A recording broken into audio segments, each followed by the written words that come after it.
You think she's moved on. You think the silence means you meant nothing. But the truth is, silence is often where missing you hides when her pride won't let her speak. And before we go any further, subscribe right now. Not for me, for you. Because when you're emotional, you forget the truth. You start bargaining with your self-respect. You start romanticizing scraps. You need reminders that hit like a cold glass of water. So subscribe and give yourself consistent clarity. Now listen, when a woman starts missing you but can't admit it, it doesn't look like a movie. It doesn't look like a long apology text. It doesn't look like her showing up with tears and accountability. It looks like confusion. It looks like testing. It looks like indirectness. It looks like nothing on the surface, while everything, why she can't admit she misses you underneath, is shifting. Here's the thesis. The clean, unromantic truth. When she misses you but can't admit it, it means your absence is forcing her to feel the consequences of her own choices and her ego is fighting her emotions. That's it. That's what it really means. Not that she's suddenly a different person. Not that she's realizing your worth in some fairy tale redemption arc. It means the reality she chose is not giving her what your presence gave her, and she doesn't know how to come back without losing face.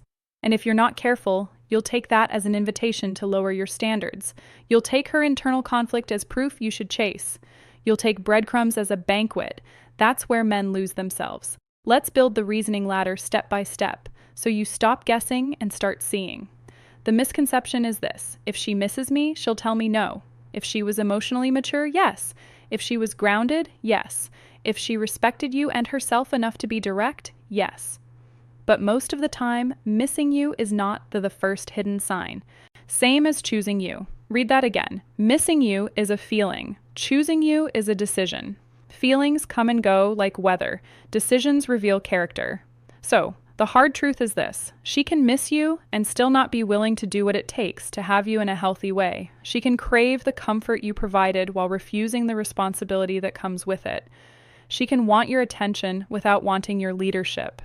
She can want your stability without wanting your standards. And you, if you're weak, you'll mistake desire for devotion. That's called self-betrayal. Because a woman missing you is not the prize. The prize is a woman who can be honest about it and aligned enough to act like an adult. So, why does this happen? What's the root cause? It's usually one of three things, and they all come back to the same engine: ego protection. 1, she built a story where leaving you or pushing you away made her right. And now, your absence is punching holes in that story. She doesn't want to admit she miscalculated. She doesn't want to admit you weren't the problem, because if she admits that, she has to face something. Changes in her communication, painful.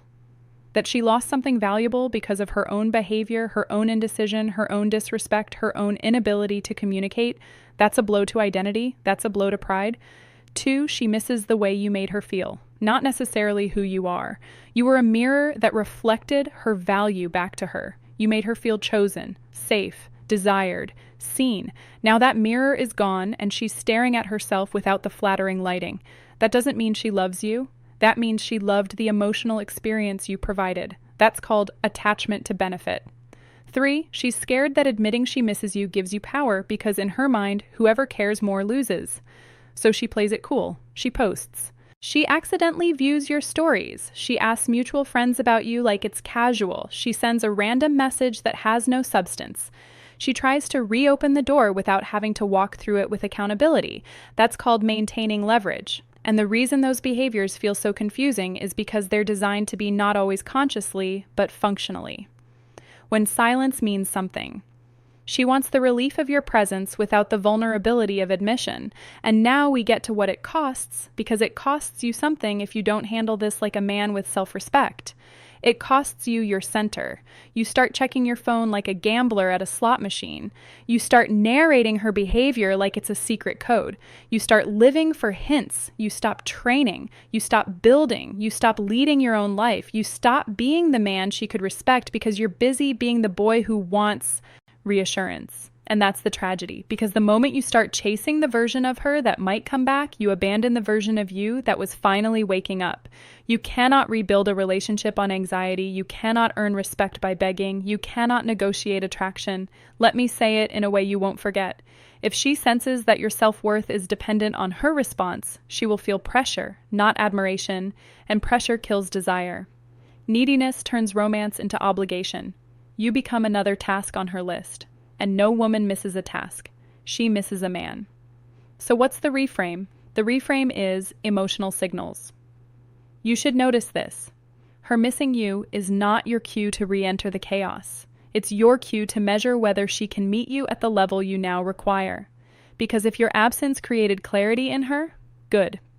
But your presence should not be a reward for confusion. You're not a rehabilitation center for emotionally indecisive people. Now let's get specific because you don't need theories. You need control when she starts missing you but can't admit it. You'll often see patterns like this. She reappears with, hey. She reacts to your content but doesn't engage. She sends nostalgia bait, a song, a memory, a joke only you two understand. She asks a question that doesn't matter. Did you ever finish that show? She suddenly becomes concerned. Are you okay? You've been quiet. Or she goes the opposite direction. Loud, posting more, showing more, acting like she's thriving while secretly hoping you'll notice and reach. And right there is the trap. Because if you jump, she learns something. She can access you without owning what she did. She can pull you back into orbit without changing. And you know what that does? It teaches her that the relationship doesn't require respect. It only, female psychology explained, requires your tolerance. That's called conditioning you to accept less. So here's what you do. You stop interpreting. You start requiring. You stop responding to bait. You respond to clarity. You stop rewarding ambiguity. You reward accountability. You stop being available for confusion. You become available for alignment. And to do that, you need an identity to anchor into a standard. So let me paint the archetype for you, the man who handles this correctly. He's not bitter, he's not petty, he's not performing alpha on the internet, he's calm, he has structure, he has a life that doesn't pause because a woman feels nostalgic at 11:47 p.m.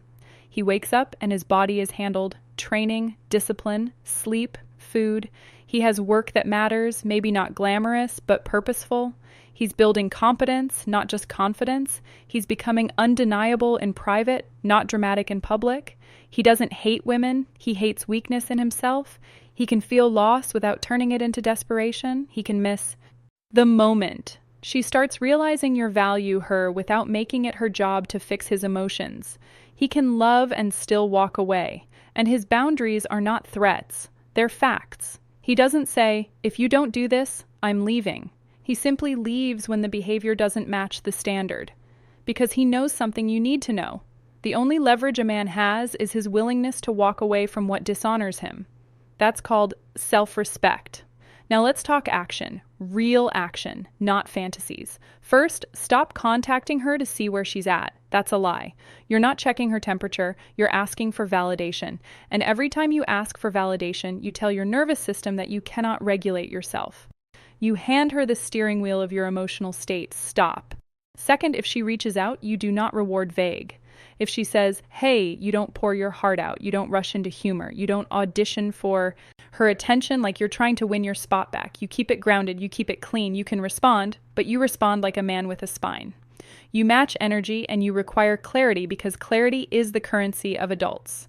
And if she can't be clear, if subtle actions that reveal her feelings, she can't say what she wants, what she regrets, what she's willing to do differently, then you do not give her access to your time, your body, your attention, your emotional labor. Because access without change is just repeating the cycle. Third, stop stalking the proof of her life. Her social media is not information. It's advertising. You're reading a billboard and calling it reality. You're watching highlights and punishing yourself with them. That's not love. That's self-harm with extra steps. Cut it.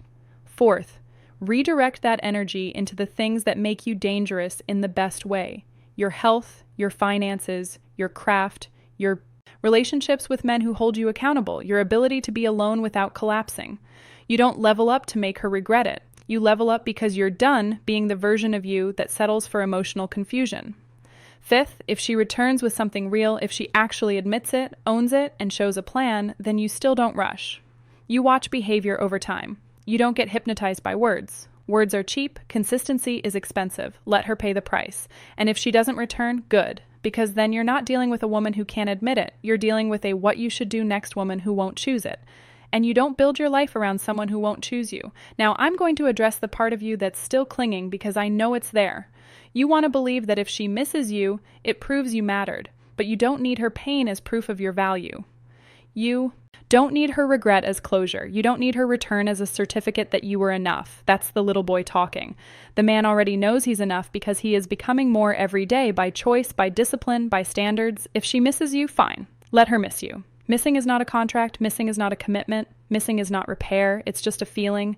And you are not here to be someone's temporary emotional medicine. You're here to build a life that makes sense with or without her. A life where your peace is not up for negotiation. A life where love is a bonus, not a rescue mission. So, here's the identity reset. You are not the guy waiting to be chosen. You are the man who chooses. You choose what you tolerate. You choose what you respond to. You choose what you build. You choose the standard of woman who gets access to you. And when you live like that, something interesting happens. Women don't just miss you. They respect, final motivational message you. Because respect is born when you refuse to abandon yourself. And if she ever comes back with honesty, with humility, with real change, you'll be able to meet it from a place of strength, not thirst. You'll be able to choose it cleanly, not cling to it. And if she doesn't, then you win anyway because you didn't lose her. You found you. You found your spine. You found your direction. You found your self-respect again. You became the man who doesn't need mixed signals because he only accepts clear ones. You became the man who doesn't chase because he's too busy building. You became the man who doesn't beg for love because he knows love that needs begging isn't love. It's a transaction. That's called self-relimation. And now subscribe. Seriously. Not because I need a number, because you need a voice in your ear that doesn't lie to you when your emotions start negotiating with your standards. If you want more truth, more clarity, more backbone building reminders, subscribe. You're not alone in this. There's a community of men choosing discipline over dopamine, purpose over pleasure, self-respect over attention.